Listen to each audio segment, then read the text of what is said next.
What's going on? We are working on an antique tractor replacing the drive shaft. The old one was worn out, 1968. Got a used good one off of eBay. The only problem is I need to get that piece back there off.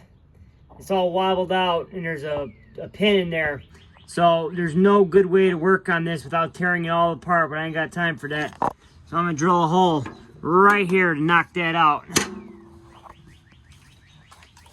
DeWalt XR drill. All right, something like that. I hope that's the right spot. Let's go a little over.